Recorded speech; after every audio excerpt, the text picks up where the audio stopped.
This year's election cycle often felt hyperpartisan, with party affiliation mattering more than the individual candidate who was actually on the ballot. However, some groups still took a bipartisan approach. They are out there in the desert in their endorsements and their donations, and that does include the Trailblazers Political Action Committee. This PAC focused on races for municipal and county offices at the local level, backing people whom the members felt were truly committed to their principles. And on election night, half of the candidates that they backed actually won. So here to talk about this hopeful approach, we have Danks, Burke, and Amory Houghton from the Trailblazers PAC. Thank you so much for being with me. It's a pleasure. Thanks very much. It's a pleasure. You really are wandering in the desert. I mean, I shouldn't say that. You're a little bit of a voice in the wilderness, right? You're making an argument for a kinder and gentler day when we worked across the aisle and people didn't scream at each other and we weren't all dug in. We're about to have, this conversation comes as we're about to potentially have a government shutdown because of the wall. I mean, effectively. What we're saying is that local officials can make a real difference, and that if you focus on your municipal and your county level officials, you are really in touch with the people who have the most effect over your lives. Your day-to-day life, yeah, your sure. Those are the people who set your property taxes. They decide where your kids are going to go to school. These are the people who really have an effect on your day-to-day lives. And we're not as concerned with kindness and light and making sure that everybody agrees. But civility and conversation. But definitely civility and making sure that the conversation is an honest conversation. That when you come to the table to have a debate, you know who it is you're debating across the table with. And we're asking for candidates to be open about where their financing comes from. So interesting. So do you feel that, so you don't feel a need to expand this past the local level? I mean, you've had a measure of success at this point. We very well may at some point. Right. I think if Leslie was to expand the reach, it would be expanded geographically as much as anything. Right. You know, into Pennsylvania, into Connecticut, and then maybe across the country if the model works. I mean, we're 2 cycles in. Right. The model It's seems new. to be working. Ish. Yeah. And we like the message, and we like the candidates. Do you think, I mean, is the idea also to build a bench? I mean, the reality is that you're cultivating a certain ideology among local elected officials who more often than not are the people that party leaders turn to when it's time to run for Congress or state legislature or what have you. I mean, some, sort of bypass point A and go directly to point D, but oftentimes it's the farm team. Exactly. We're building a bench of candidates, not necessarily of any particular political ideology, but a bench of candidates who are committed to being honest. And what we ask our candidates to do is not wait around for legislators to fix the money and politics problem, but instead to act better than the law requires right now.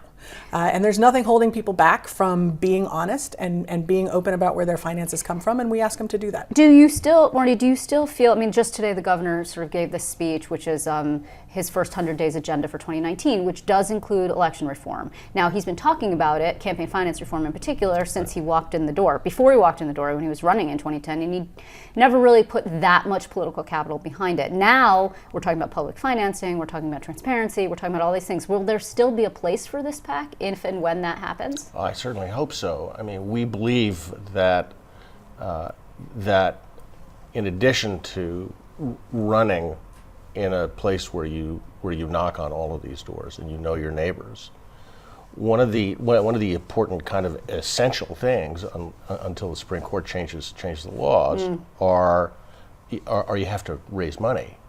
And we think that it's much more transparent and much more open and much better if you learn how to raise money from people who you live next to. And then they see you in the grocery store and they say, I gave you $25, what are you doing? Exactly, yeah. Exactly. And clearly, you asked about the expansion of the thing.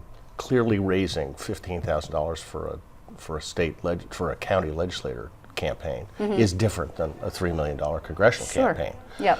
But, and we were talking about this earlier, if people at these local races develop the right habits and do the right things, hopefully that will translate. Well, so I said, you were a little a voice in the wilderness, but you are operating in an atmosphere. I mean, you bring up, at the federal level, there's Citizens United, there's dark money, there's outside organizations that are pouring millions and millions of dollars into the system. Not at the local level, I don't believe.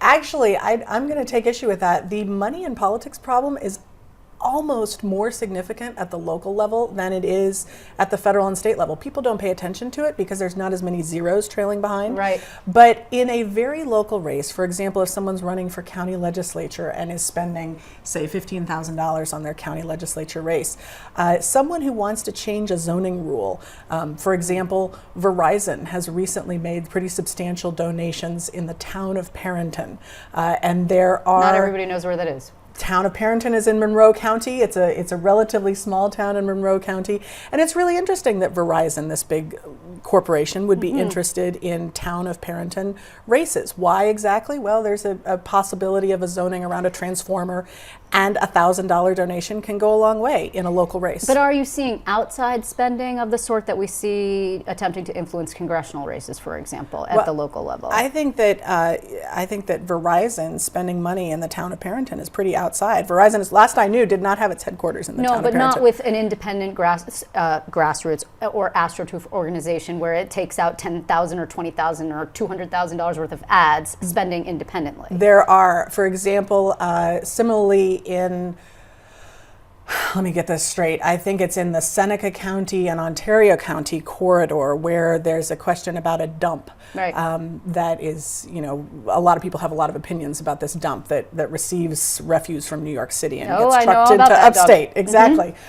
There were some very substantial mailing campaigns that happened in 2017 targeting candidates who were opposed to the dump. And, these really slick mailers come out that, nobody knows exactly who the money is behind them. And, right. and as far as I know, we still don't really know who paid for those mailers. So in this day and age, then, we have such divided hyper-partisanship, and you had 7 candidates, is that correct? Seven we had successes? 7 candidates win in November of 2018, but since we do local races, those races happen all the time. We had March candidates, June candidates, November candidates. So over the course of the 2017-2018 cycle, we had 40 candidates. But do you believe, and I guess I'm going to, Courtney, address this question to you because your father was sort of one of the last moderate Republican members of Congress. There's a few left, I guess, or a few self-professed moderates. And certainly Richard Hanna, who's also involved with you, a former congressman who was another moderate, has been very vocal about his disappointment in what he sees in D.C. I mean, you guys are chipping away at this enormous mountain, effectively. I mean, why is that? How does that feel satisfying, I guess? Well, it is satisfying. It's hard because clearly the momentum, and it's not just in this last cycle, but for the last 20 or 30 years has been moving away from the moderate model, which I think has been detrimental to everybody. It's been detrimental to the two-party system, and it's been particularly detrimental to the Republican Party, which I just left. And so now I'm an independent, and I guess the only thing I can't do is vote in a primary. Right. Well, but in New York, that's a significant thing, right? Yeah. I mean, maybe a little bit less so Republican, but no, I mean, we've seen Republican primary upsets in statewide races in the past. Right. And that brings us sort of to my final point, which would be you're endorsing people on both sides, correct? We are. We're endorsing people on both sides. And your comment about Republicans just now was very interesting to me because one of our Republican candidates this year who just won a seat on the county legislature in Chemung County, which is Elmira area, he ousted an incumbent Republican. He won in the primary, and we endorsed him in the primary and then endorsed him again in the general. And what we found was that he was deeply distressed because he felt that the Republican in office was not being honest about his Republican values, and it was decimating his Republican views. But all you guys are really focused on is the financial aspect. I mean, you don't. Do you make a decision? And training, remember. And training, but right? Not ideology. So if a person is pro-choice versus pro-life versus pro-gun versus anti-gun, it's not on any issues. But what we're focused on, I think, is issue one. It's honesty, right? And being open about where your money's coming from and being open about what you're going to stand for when you get into office.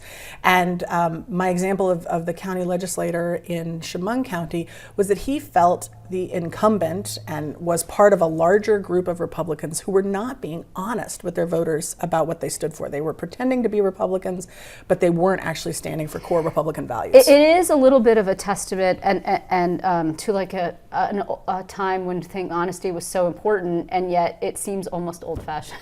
It does seem old-fashioned, but it might be time to get back to basics.